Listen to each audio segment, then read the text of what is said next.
Welcome to my channel, Iqbal TV Virtual. Please like and subscribe. Don't forget to comment and share. Assalamualaikum warahmatullahi wabarakatuh. Salam zona waktu seluruh Indonesia, pagi, siang, sore, malam, subuh. Oke. Dan salam Pancasila ya, di tengah situasi kita yang panas ya. Mudah-mudahan hati kita selalu dingin. Dan selamat menjalankan ibadah puasa bagi yang menjalankannya, karena ini direkam saat bulan Ramadan. Dan salam juga untuk seluruh pembelajar di Indonesia yang ingin belajar tentang pharmaceutical biotechnology. Tapi kalau mau masuk lebih dalam, masuklah di farmasi ya, di Fakultas Kedokteran Universitas Lampung. Dan tentu bertemu dengan para pengajar yang kece-kece dan keren. Baik, kembali lagi di channel saya Iqbal TV Virtual ya. Kita akan membahas tentang sekelumit ya, bahasan introduction tentang pharmaceutical biotechnology yang akan ada 2 sesi ya dari pembelajaran ini. Tanpa panjang lebar, ya, apakah itu? Ya, bioteknologi itu intinya adalah suatu manipulasi ya dalam dunia sains ya. Di dalam dunia farmasi tentunya ini berhubung dengan obat ya. Obat misalnya yang terkenal sekarang ada insulin ya. Bagaimana bioteknologi farmasi ini berguna di dalam produksi insulin ya. Memang sebelum mengarah kepada ke situ, kita melihat sejarahnya dulu ya, perkembangan bioteknologi. Kenapa kita perlu mengenal sejarah? Tentunya kita sebagai manusia harus mengenal asal-usul kita, dan begitu juga produk yang ditemukan oleh manusia, sehingga dengan mengikuti perkembangan itu kita dapat mudah memetakan untuk kedepannya. Itu ya manusia. Wow, hebat. Nah, dahulunya memang teknologi-teknologi itu sudah berkembang, misalnya dengan adanya pembuatan alkohol, susu, kertas. Ya, di situ tertulis ya, baik itu produk pangan, produk ternak. Nah, itu sudah didahului oleh ilmuwan-ilmuwan dahulu dengan penemuan bioteknologinya. Dengan melakukan manipulasi genetik. Intinya itu ya, manipulasi genetik secara paksa. Wah, secara paksa maksudnya dengan disengaja. Jadi bukan lebih dengan menggunakan prinsip trial and error. Kalau menggunakan prinsip trial and error akan lama sekali, dan itu tentunya dalam produksi akan menghabiskan konsumsi uang. Maksudnya penggunaan uang dalam suatu industri akan sangat banyak. Efeknya apa? Ke produk, harga produk jadi mahal. Bagaimana kalau alkohol mahal ya, minuman alkohol ya, ini untuk orang-orang Eropa biasanya untuk sebagai penghangat ya. Untuk produk susu akan mahal dan tidak laku. Nah, tentunya semua produk itu dibuat untuk manusia. Yes, we get the point ya. Jadi sebenarnya bioteknologi itu adalah untuk manusia dengan melakukan genetik manipulasi. Itu yang dilakukan dahulu. Sekitar tahun berapa? Tahun 1960-an sampai 1980-an. Inilah sejarahnya dimulainya lah, disebutnya dengan green evolutions, dengan melakukan genetic manipulations ya, untuk meningkatkan hasil yang lebih banyak, hasil yang lebih baik, sehingga produksinya lebih cepat. Nah, sekarang ini memang yang menjadi pokok karena tadi lebih kepada hewan, kemudian kepada tanaman. Bisa nggak dilakukan pada manusia? Bisa-bisa aja. Nanti kita lihat ya, apa itu produknya pada manusia. Namanya manusia, makhluk yang paling sempurna gitu kan. Bukan makhluk yang tidak berguna ya. Manusia makhluk yang paling sempurna yang bisa memanipulasi semuanya. Luar biasa. Tentunya ini dengan kuasa Sang Pencipta kita. Kemudian dengan adanya sejarah-sejarah itu, genetik manipulasi terjadi dengan adanya banyak varietas tanaman, bahkan di hewan juga, dan ini berguna ya tentunya di penggunaan bidang agricultural. Nah, ini berhubungan ya kita dengan farmasi agromedicine ya. Kemudian sebagai kita dalam visinya Fakultas Kedokteran maupun sebagai Universitas Lampung yang mengutamakan berbasis agromedicine. Dan kita adalah pionirnya di sini ya. Nah, Dengan adanya manipulasi tadi, contohnya pada animals, ada animals yang resisten terhadap penyakit. Ada tanaman-tanaman pangan yang resisten terhadap pest. Ya, intinya kepada penyakit. Tentunya ini sangat bermanfaat ya. Kalau mereka kuat, bibit-bibitnya kuat, eksploitasi itu kuat, rentan dari penyakitnya rendah, kemudian akan bermanfaat nanti produksinya bagi manusia, tentunya akan mengurangi cost produksi.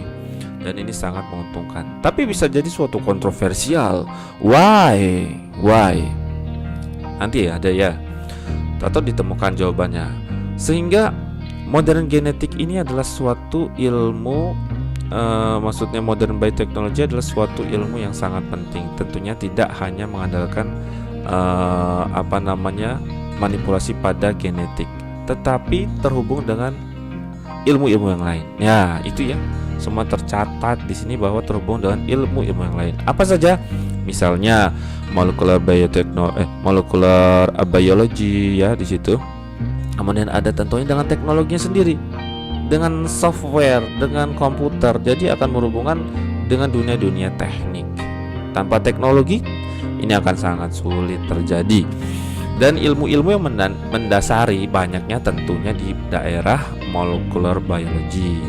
Kemudian dihubungkan dengan nanti ketika aksinya gimana farmakologi molekulernya dan lain-lain ya di dalam kuliah kita.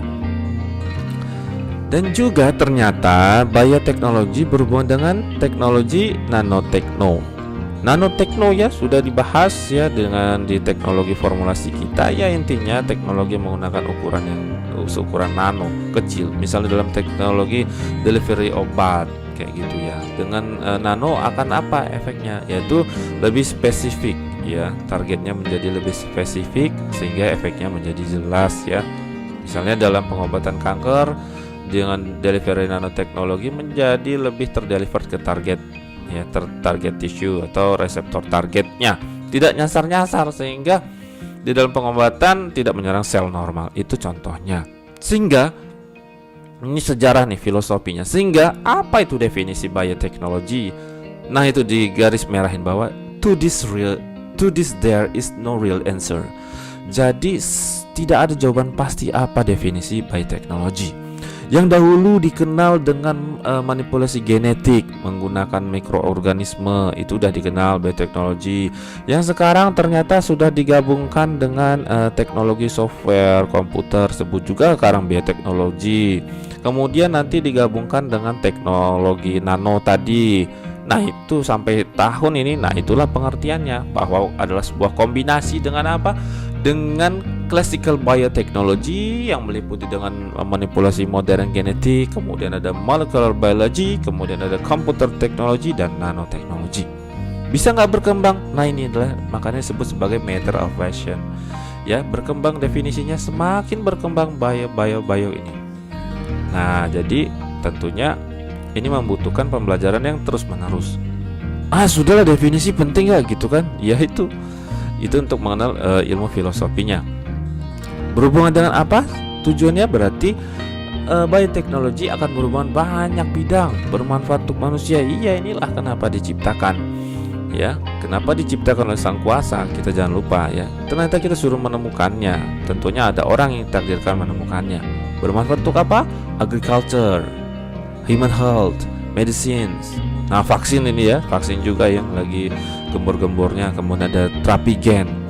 Dan inilah yang menjadi trending sekarang ini, dengan pengobatan-pengobatan yang ya gabungan ya, ada yang herbal, nanti ada gabungan herbal bioteknologi, wah macam-macam ya. Kemudian ini nih, jadi dengan adanya revolusi bioteknologi ya, banyak menggunakan memang living organisms ya dalam prosesnya, baik itu dalam agriculture, food processing, medicines nih. Misalnya kita lihat ya, bahwa dulu-dulu nih ada pembuatan roti, bir, anggur. Wah, ini kita tentunya sebagai mahasiswa nggak boleh nih ya sering minum-minum kayak gini ya. Tapi ini kan adalah suatu budaya di Eropa sana untuk sebagai penghangat ya. Kalau di Indonesia minum bir-bir gini mabuk kayak gitu ya, mabuk, bahaya, nanti malah ditangkap polisi. Nah, tapi ini adalah suatu teknologi di balik itu ya, suatu controversial issues. Ya, suatu controversial issues. Dengan ditemukannya bioteknologi ini tadi bisa mereduce cost. Tentunya nanti akan berdampak ke bisnis yang lain ya, mengurangi omset bisnis yang lain. Di sini ada jagung nih, ya varietasnya ternyata lebih unggul, warna jadi beda ya, jadi biru, kemudian kop atau tongkolnya jadi lebih besar ya, ini namanya tongkolnya lebih besar. Dengan ada manipulasi genetik, dan inilah perbedaan antara yang dulu sama yang sekarang ya. Ya kalau yang dulu lebih kepada living organism saja, tapi belum didalami nih, gennya belum didalami. Tapi ini sudah ada yang sekarang manipulasi dari genetiknya.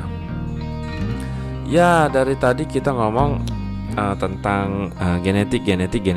Tentunya dalam biologi molekuler kalian dan kita semua telah mengenal apa itu DNA, RNA ya. Kalau singkatannya ya kan, DNA itu deoksiribonukleat asid ya. Ya, duanya ini merupakan asam nukleat. Nah, gini. Jadi memang secara genetik tanaman-tanaman itu kan termodify itu dengan adanya gen yang terinsert dari organisme tertentu, kemudian untuk melindungi tanaman dari serangan serangga tadi itu kan. Jadi menjadi tanaman yang resisten terhadap serangga, sehingga meningkatkan hasil ya, the crop yield tuh. Kemudian efeknya apa? Controversial issues-nya itu decreasing the amount of the insecticides used. Jadi insecticides, jadi ini ya, bisnis insektisida jadi menurun. Nah, ini kan jadi suatu kontroversial dengan misalnya suatu kemajuan teknologi HP tanpa kuota, tanpa beli ini. Ada seorang penemunya waktu itu ya, dengan menggunakan elektromagnet misalnya udah bisa, kan akan menjadi suatu dilema dalam bisnis ya, meningkatkan manfaat untuk manusia tapi menurunkan omset bisnis yang lain. Nah, ini adalah issues-nya ya. Nah, kemudian dalam pengobatan ternyata juga ya di situ medicines di garis merah bahwa menjadi spesifik dengan adanya bioteknologi ya, jadi menjadi lebih kompatibel dengan fisiologis tubuh kita. Contohnya adalah pembuatan insulin yang sekarang itu sudah bertransformasi. Kalau tidak ada teknologi perkembangan dalam bioteknologi, pembuatan insulin lebih banyak menggunakan insulin dari babi ya. Tentunya ini kan kasihan, babi-babi banyak dipotong ya, mati ya kan. Babi-babi pengen hidup juga ya, meskipun nggak digunakan juga untuk dimakan ya misalnya. Nah, sehingga dengan menggunakan insulin yang lebih fisiologis ya, tidak menggunakan dari babi lagi, dan ini akan lebih cocok di manusia gitu. Nah, memang untuk memahami itu kita tadi itu tidak terlepas harus memahami apa itu DNA, RNA ya. Ya, ini gambaran singkat ya, tentunya sudah kalian pelajari di dalam biologi molekuler bahwa di sini ya DNA dan RNA. Kalau DNA itu dia ada double strand ya, anti paralel. Nanti kita akan lihat lagi di slide selanjutnya. Kalau RNA lebih ke single strand. Yang membedakan memang lebih kepada gulanya. Di sini deoksiribos, kemudian RNA adalah ribos ya. Bedanya di sini ada hidroksil, di sini nggak ada hidroksil. Nah, sehingga menjadi deoksi. Nah, gulanya adalah seperti pentosa atau ribos yang digunakan di sini. Sedangkan DNA ini briefing ya, cuman mengingatkan. Sedangkan DNA ya, DNA maupun RNA itu mempunyai basa. Nah, basa-basanya itu apa aja? Yaitu timin, sitosin, guanin, adenin. Pada RNA tidak ada timin, transfernya adalah urasil ya. Dan DNA ini atau RNA ini basa-basanya harus saling berpasangan. Dan disitulah pesan dari yin yang ya, ternyata saling berpasangan ya di mana-mana gitu ya. Baik, tadi itu ada sejarah insulin tadi ya. Dan di sini yang kita perlu tahu, kan kalian boleh baca, perkembangan insulin juga tak terlepas dari peran apoteker ya. Di situ ada ceritanya. Jadi ada seorang ilmuwan ya, seorang ahli doktor bidang biomed, postdoktoral juga. Sejarahnya dia bertemu dengan seorang apoteker ya. Kemudian apotekernya itu seorang kolonel kayak gitu ya. di sebuah pabrik farmasi, dia melihat nih seorang dokter itu kan, wow, banyak babi-babi dipotong. Ini zaman belum terketemukannya pengembangan insulin ya, supaya di spread dari suatu bakteri ya. Kemudian ini kan tentunya mengundang mengundang namanya ilmuwan, mengundang tanya gitu. Kasian juga nih ya babi-babi. Sementara itu dipersingkat ya kondisinya, bahwa ada ilmuwan lagi yang dia adalah sarjana kimia, yang ternyata dia lulusnya kerja di semacam perkantoran atau bank, malah nyasar. Lama-lama dia menjadi bisnismen, kemudian malah dia dipecat karena dia tertarik dalam pengembangan dunia DNA rekombinan atau semacam bioteknologi ini di zamannya. Lalu malah dia dipecat, kemudian jadi pengangguran. Bertemulah tadi dia dengan dokter tadi kayak gitu, sehingga dia mengadakan konsolidasi. Gimana sih, ayo kita bangun sebuah perusahaan gitu kan, dengan mencari investor untuk mengembangkan bioteknologi. Akhirnya diciptakanlah produk pertama mereka, somatostatin ya, saya lupa. Kemudian berkembang lagi, akhirnya terjadi perkembangan ke insulin ya. Mereka berhasil di insulin ini. Pengembangannya tentunya banyak perjuangannya mereka ya, karena proteinnya terdiri dari rantai asam amino yang lebih panjang.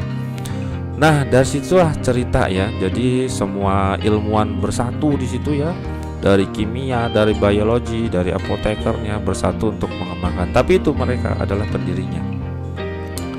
Nah, di situ pentingnya ternyata bermanfaat untuk manusia ya. Dengan adanya bioteknologi ini tidak harus membunuh babi lagi, mengekstraksi ya seolah-olah. Dan dia hanya melakukan insert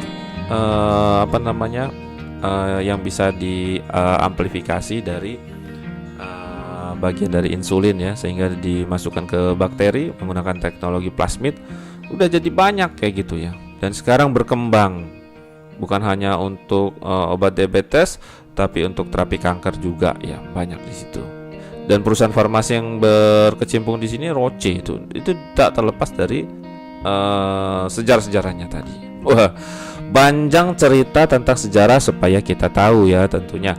Dan jangan lupa kita pada bapak histori dari bioteknologi ini, yaitu Gregor Mendel. Tentunya waktu SMA pernah mendengar ya. Jadi dia ini seorang kepala biara ya, seorang ilmuwan ya. Dia akhirnya suka belajar matematika, fisik, biologis, kemis. Nah, luar biasa nih ilmuwan di Czech ya, di negara Republik Czech kalau saya tidak salah ya. Kemudian dia mengembangkan ini, mengamati sifat-sifat pada tanaman ya, mengembangkan sifat-sifat pada tanaman.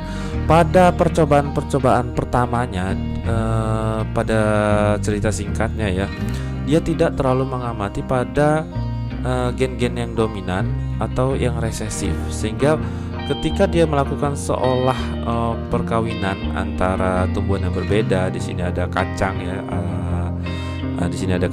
yang diambil, Pisum sativum ya. Nah, lupa saya ininya. Nah, itu intinya yang dia objekkan untuk diteliti ya. Dia tidak mengetahui dulu ada gen resesif, ada gen dominan kayak gitu, sehingga dia mendapat pelajaran awal-awalnya bahwa sifat dari turunan atau offspring itu tidak dipengaruhi oleh parentsnya. Ya, begitu ya. Nah, kemudian ternyata dia melakukan percobaan selanjutnya. Dia mengembangkan dengan mengambil polen dari masing-masing jenis yang berbeda ya, kemudian dikawinkan. Nah, kayak gitu. Kemudian dari generasi pertama ini didapat nih keturunannya. Oh, ini ternyata dari tanaman ini bunganya berwarna sama dengan parentsnya ya, warna ungu dalam hal ini. Ini adalah first generation offspring. Dan dilanjutkan kepada second generation offspring, ternyata ada misalnya tadi ini bunga putih ya, nanti akan muncul bunga putih. Nah, artinya apa? Terjadi gen resesif yang muncul kayak gitu. Nah, ini tentunya dia menemukan bahwa sifat-sifat dari keturunan itu sangat dipengaruhi oleh sifat-sifat yang dibawa atau gen yang dibawa dari parentsnya, induknya, kayak gitu. Dan inilah yang menjadi dasar bioteknologi sekarang. Meskipun dalam hukum Gregor Mendel ini ada suatu penyimpangan-penyimpangan yang terjadi ketika dia ada 3 alel kayak gitu ya. Nah ini kan dulu ya, itu wajar ada penyempurnaan. Nah ini dia, jadi dia contohnya dulu dia mengawinkan nih dengan yellow piece dengan green piece, sehingga gennya menjadi YY, yellow, green, green, sehingga ketika disilangkan ya menjadi heterozygous ya, YG, YG, YG, YG. Nah yang dominan ini ternyata yellow. Nah sebenarnya 3/4 ini yellow. Nah yang satu ini 1/4-nya yaitu green allele tapi tidak muncul, sehingga gen dominannya akan menutupi gen resesifnya.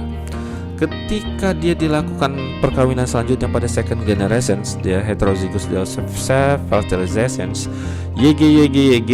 Nah ini ya, dia dikawinkan menjadi YY, yellow nih, tentunya ada ya dominan juga.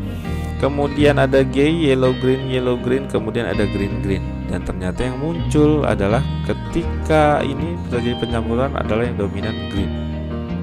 Nah ini yang muncul sebagai penotipnya pada second generation. Itulah yang diamati dari Gregor Mendel.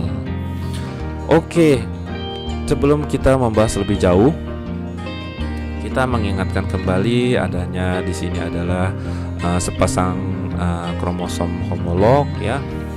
Ada bagiannya ya. Di sini alel, yaitu bentuk lain dari gen. Kalau sama dia DD besar misalnya, sehingga menjadi dominan ya, atau homozygous dominan. Karena ini berbeda, dia menjadi heterozygous ya, dimana yang hurufnya kecil, D kecil, itu adalah sebagai resesif alel. Ini adalah bagian dari kromosom ya, sudah tidak menjadi asing lagi, adalah sentromer. Kemudian ada locus, gen locus ya, tempat beradanya gen ya. Kemudian ini ada kodominan ya. Ini sepasang alel ya yang terekspresi bersamaan. Nah ini yang juga kodominan ini memungkinkan terjadinya penyimpangan Mendel, tapi itu tidak penting ya di sini ya. Ini adalah menceritakan apa itu kromosom, apa itu alel, dan apa itu genotype, phenotype, mengulang ya. Jadi genotype adalah suatu combinations of allele, ini suatu combinations of allele. Dengan adanya combination allele yang dibawa oleh suatu organisme, kemudian terekspresikan allele itu ya menjadi suatu tampilan luar, itu disebut sebagai fenotip. Nah, kemudian tadi ada DNA, ada RNA, mereka adalah bentuk dari asam nukleat ya, yang terdiri dari satunya DNA, gula. Nah ini ada gulanya, deoksiribosa, tidak ada hidroksil di sini ya, sehingga disebut deoksi. Kemudian ada basa, nah, guanin nih misalnya, ini kemudian terhubung dengan fosfat, yang ungu ini fosfat, sehingga di antara gula-gula ini terhubung dengan ikatan fosfodiester linkage ya, ini ya, yang kuning-kuning ini gulanya ya, suatu deoksiribosa terhubung dengan ikatan fosfodiester linkage. Terikat di mana nih? Sini pada ujung 3 nih ya, fosfat sama ujung 5-nya di sini ya. 3 hidroksil atau 5 fosfat. Nah, di situ. Inilah ikatan yang terjadi. Jadi tidak mungkin semua itu bersatu tanpa suatu ikatan. Begitu ya. Kemudian memang DNA itu ciri khasnya mempunyai 2 strands antiparalel ya. Nah, 2 strands antiparalel, ini ujung 5, ujung 3. Ini ujung 3 lebih ke hidroksil, ujung 5 ke ujung fosfat ini ya. Ujung 5 nih ke ujung fosfat, ujung 3-nya ke ujung hidroksil. Nah, sehingga dia akan saling berpasangan dari basanya, yaitu ini guanin berpasangan dengan sitosin GC ya, guanin sitosin. Kemudian adenin berpasangan dengan timin AT.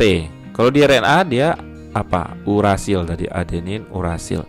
Ikatan kimia yang terjadi ya, ini kita udah belajar nih, ada ikatan hidrogen ya, di sini banyak yang terjadi. Nah, ini yang menyebabkan berpasangan. Jadi bukan hanya pada obat ya, jadi basa aja ada ikatannya sama ya, ikatan yang mendasari kehidupan ini gitu. Nah ini tadi ya, kalau RNA adalah single strand, sama strukturnya, mereka disebut sebagai nukleotid. Ini ada ribosa, gulanya, basanya, kemudian ikatan fosfodiester yang menghubungkannya.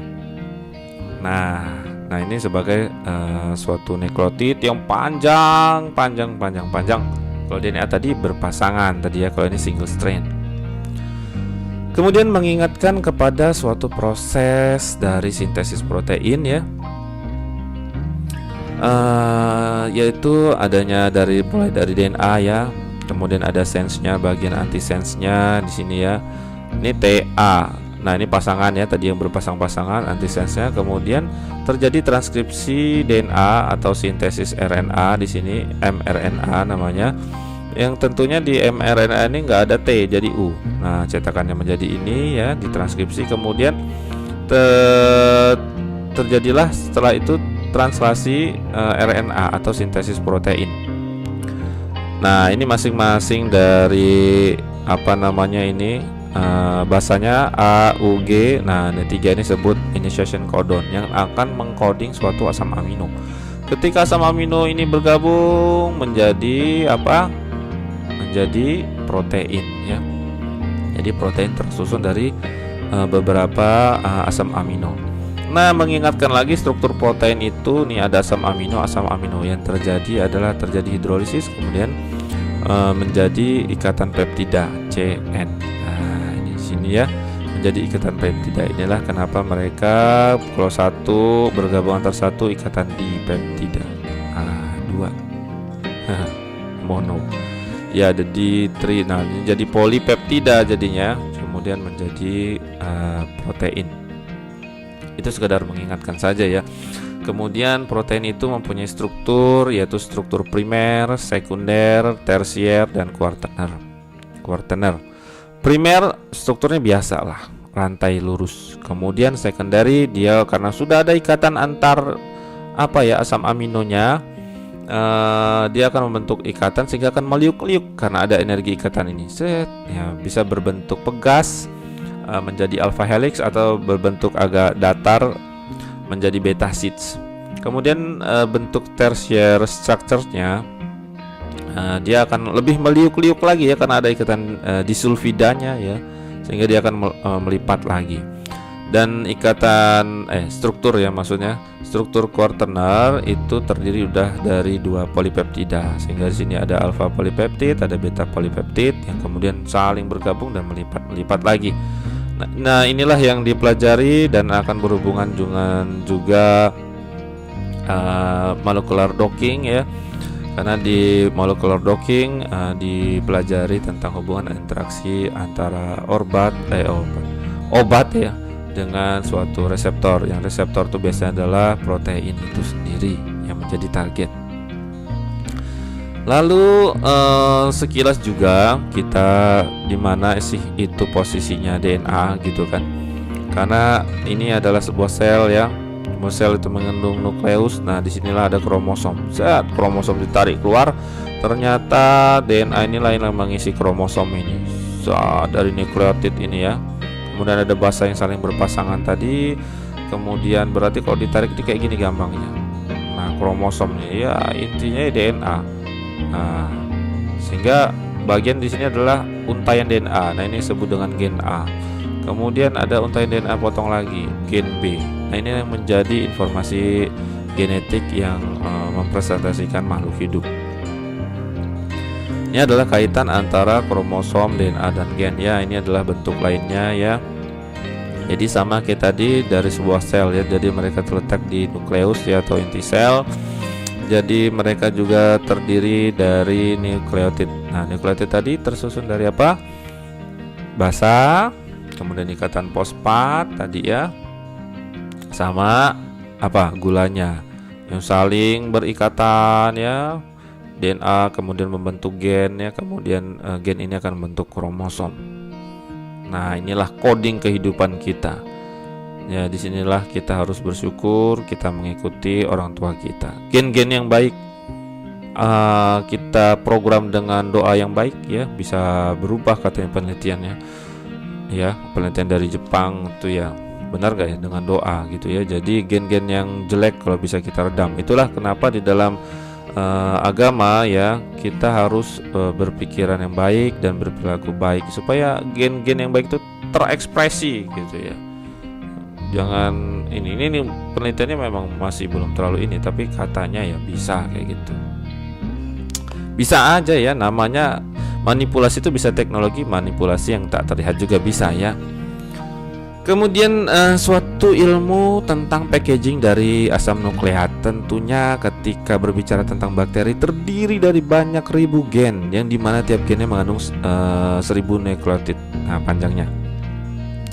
Nah, dalam bentuk single DNA double helix ini, gen ini tentunya 1000 kali lipat untuk masuk ke dalam sel bakteri, sehingga harus terkondensasi menjadi bentuk lebih kecil dan harus mengalami supercoil namanya untuk menjadi padat. Nah, pembentukan supercoiling itu diinduksi oleh enzim DNA girase, sehingga akan twister namanya, memutar DNA menjadi in a left handed ya, sehingga menjadi bahasa nukleotid yang menjadi lebih pendek 200 di one supercoil. Nah, kemudian yang bagian tidak diperlukan tadi dipotong ya dengan topoisomerase 1. Dan supercoil DNA itu membentuk sebuah loop, kemudian terhubung dalam protein scaffold. Nanti ada gambarnya. Nah, bedanya dengan human dan manusia, jadi DNA ini untuk di packaging lebih kecil lagi beda ya mekanismenya. Karena gini, eukaryote DNA itu dikelilingi oleh protein yang disebut dengan histon. Nah, histon tuh dia tuh mempunyai muatan positif, kemudian dinetralkan dengan fosfat ya yang ada di struktur itu.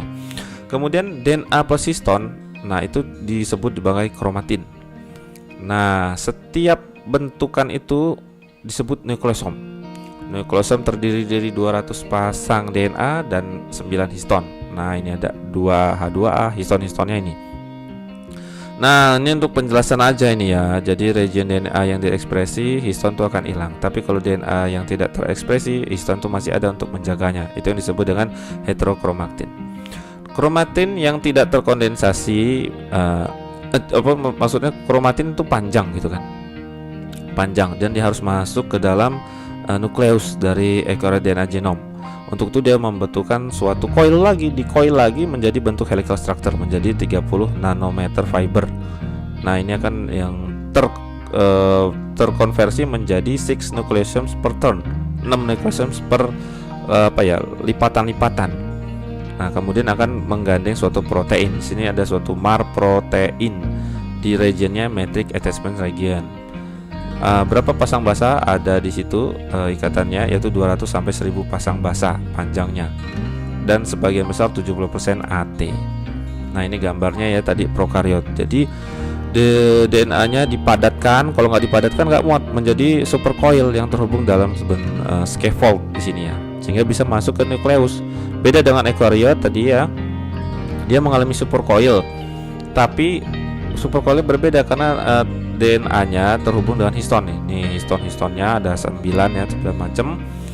Kemudian dia membentuk kromatin. Kromatin inilah nanti yang akan berlipat-lipat lagi ya menjadi nukleosom yang 6 per helix twist. Dia diputer-puter, dipadetin sehingga menjadi ini nih 30 nanometer ya fiber, menjadi lebih kecil. Dia meliuk-liuk lagi ya supaya terkondens, kemudian dia melekat ke suatu protein. Nah, itu adalah packaging dari asam nukleat. Jadi maha besar pencipta kita ya, dengan mengatur sedemikian canggihnya ya, bahwa DNA itu harus dipadatkan, mengalami supercoiling tadi. Bedanya antara prokariot dan eukaryot tadi sudah dijelaskan ya, bagaimana di prokariot tidak ada histon. Kemudian di wrapping dalam suatu bentuk nukleosom, yang kemudian nukleosom itu berubah menjadi bentuk kromatin, dan kromatin itu dia menjadi seperti meliuk-liuk seperti cacing ya, kemudian menyentuh suatu protein yang menjadi scaffoldnya atau landasannya, supaya kemudian nanti masuk ke nukleus. Wow, demikianlah cerita kita tentang pendahuluan bioteknologi versi 1 ya, sesi 1 ini. Dan kita akan berlanjut kepada sesi kedua. Mudah-mudahan tetap semangat. Wassalamualaikum warahmatullahi wabarakatuh.